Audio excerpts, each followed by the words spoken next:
One day, Moses was tending to his father-in-law Jethro's flock. He went deep into the wilderness near Sinai, the mountain of God. Suddenly the angel of the Lord appeared to him as a blazing fire in a bush. Moses was amazed, as the bush was engulfed in flames, but it did not burn up. "Amazing," said Moses to himself. "Why didn't that bush burn up? I have to go over and see this." When the Lord saw that he had Moses' attention, God then called to him from the bush, "Moses, Moses," God called. "Here I am," replied Moses. God then said, "Do not come any closer and take off your sandals, for you are standing on holy ground." Then God went on to say, "I am the God of your ancestors, the God of Abraham, the God of Isaac, and the God of Jacob." The moment Moses heard this, he immediately hid his face in his hands, as he was afraid to look at God. God then said, "You can be sure I have seen the misery of my people in Egypt. I have heard their cries for deliverance from their slave drivers. Yes, I am aware of their suffering. So I have come to rescue them from the Egyptians and lead them out of Egypt into their own good and spacious land. It is a land flowing with milk and honey, the land where the Canaanites, Hittites, Amorites, Perizzites, Hivites, and Jebusites live. The cries of the people of Israel have reached me, and I have seen how the Egyptians have oppressed them with heavy tasks.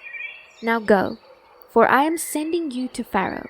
You will lead my people, the Israelites, out of Egypt." Moses then asked God, "But who am I to appear before Pharaoh? How can you expect me to lead the Israelites out of Egypt?" God then told him, "I will be with you, and this will serve as proof that I have sent you.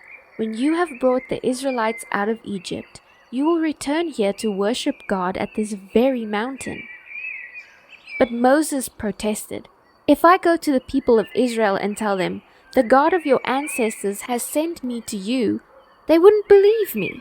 They will ask, 'Which God are you talking about? What is his name?' Then what should I tell them?" God replied, "I am the one who always is. Just tell them, 'I am has sent me to you.'"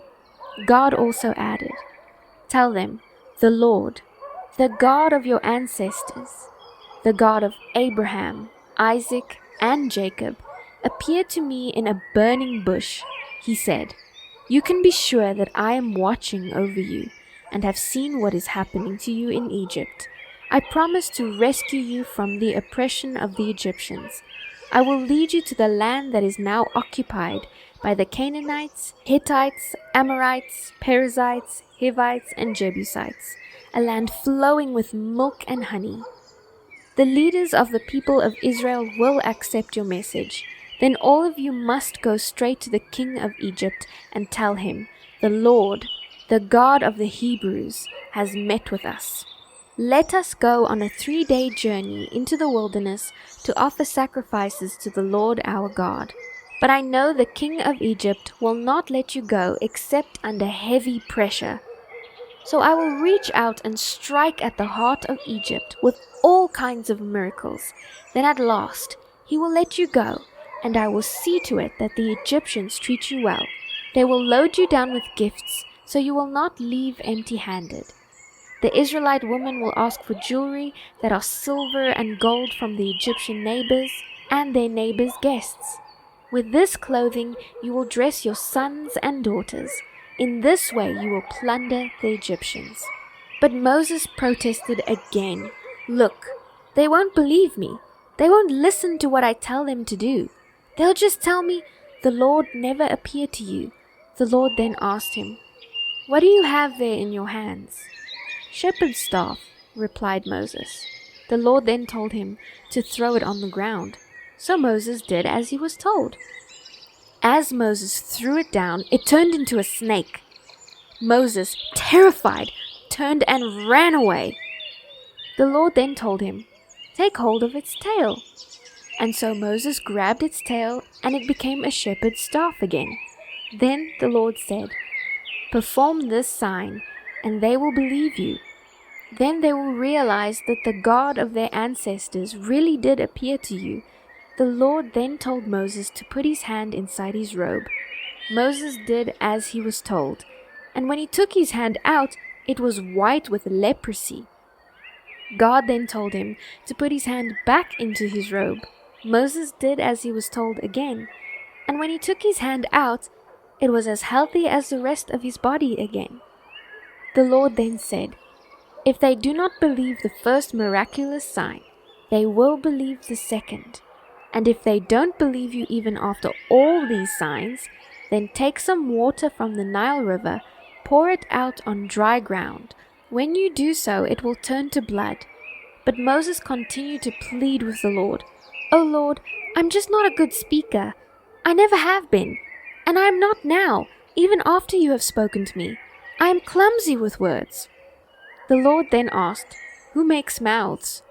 Who makes people so they can speak or not speak, hear or not hear, see or not see? Is it not I, the Lord? Now go and do as I have told you. I will help you speak well, and I will tell you what to say." But again Moses pleaded, "Lord, please send someone else." The Lord then became angry with Moses. He said, "All right, what about your brother Aaron the Levite? He is a good speaker. And look, he is on his way to meet you now, and when he sees you, he will be very glad. You will talk to him, giving him the words to say. I will help both of you speak clearly and tell you what to do. Aaron will be your spokesman to the people, and you will be as God to him, telling him what to say. And make sure you take your shepherd's staff with you, so that you can perform the miraculous signs I have shown you." Moses then went home and talked it over with his father-in-law Jethro.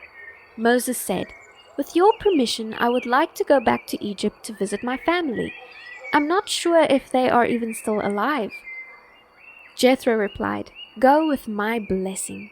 Before Moses left Midian, the Lord said to him, "Do not be afraid to return to Egypt, for all those who wanted to kill you are dead." Moses then took his wife and sons, put them on a donkey, and headed off to Egypt. In his hand he carried the staff of God. The Lord then reminded him, "When you arrive in Egypt, go to Pharaoh and perform the miracles I have empowered you to do. But I will make him stubborn, so he will not let the people go. Then you will tell him, 'This is what the Lord says. Israel is my firstborn son. I commanded you to let him go, so he could worship me. But since you have refused, be warned. I will kill your firstborn son.'" On their journey they had stopped for the night. The Lord confronted Moses and was about to kill him. But Zipporah, his wife, had taken a flint knife and circumcised her son. She then threw the cut-off skin at Moses' feet and said, "What blood-smeared bridegroom you are to me." When she called Moses a blood-smeared bridegroom, she was referring to the circumcision. After that, the Lord left him alone. Now the Lord had said to Aaron, "Go out into the wilderness to meet Moses." So Aaron traveled to the mountain of God, where he found Moses and greeted him warmly. Moses then told Aaron everything the Lord had commanded them to do and say, and he told him about the miraculous signs that they were to perform.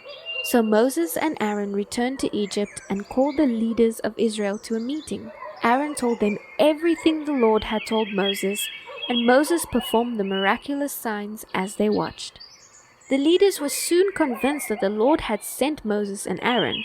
When they realized that the Lord had seen their misery and was deeply concerned for them, they all bowed their heads and worshipped.